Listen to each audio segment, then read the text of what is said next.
So today we're going to do an S-style shirt, which is just like the one I'm wearing right now. And it's going to be one of the simpler styles of shirts I'm bound to show you here in the future. So as always, you start off with a shirt that's been soaked for an hour in a soda ash solution. And then it's also been wrung through the spin cycle in a washing machine to get out any excess liquid. Now what you want to do is you want to choose the 2 points on the shirt that are going to be the insides of the S's. So like this point here and this point here. So you figure similar points at about a 45-degree angle from each other. And you want them more or less going around the center of the shirt so you see the S quite clearly. And you just stick your fingers there.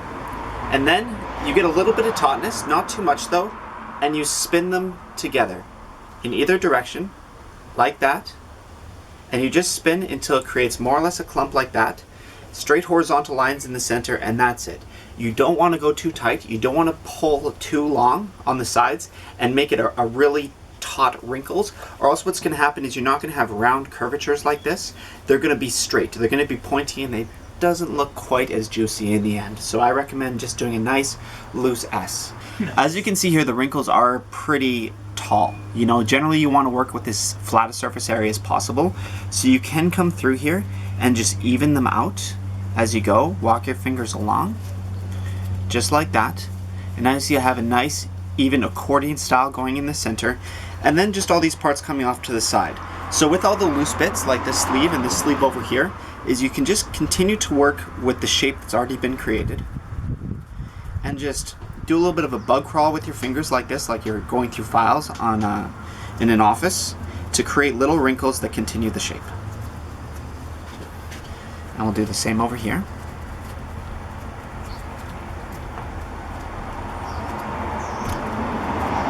Make sure it's looking good. Wrap this side around so it's got the same angles as the S itself. And you can actually see the S here. You know, in the folds. You should be able to see it at this point. Just there. You could use sinew for this point, but with the shirt you can actually just use elastics fine. Just make sure when you're putting the elastics on that you hold them down like that so it squeezes it together in a flat form. You don't want it to bunch up on itself.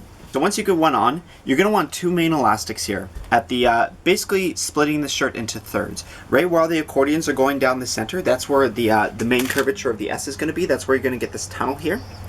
And so you want 2 that are about evenly spaced as you're seeing there, but you know, you can play with it as you want. Alright, that there's looking about right. So between these 2 yellow elastics is what's going to make the S itself on the shirt. And then the rest here, you still want to bunch it up. You kind of want tie-dye to be in as organized a little bundle as you can, so you're not needing to spread out the ice or the dye over large sections. Generally, the more folding you can have and the more bunched together you can get it without making it stick up is going to create a better product that's more evenly spaced in the end.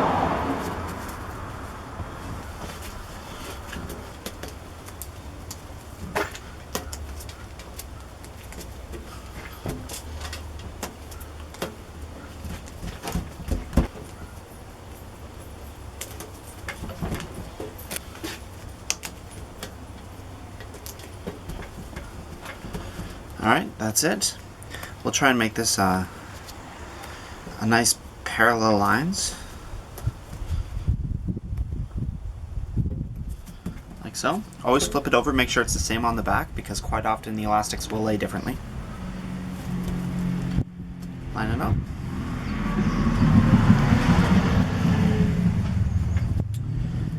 And just like that, you're good to go to the dye.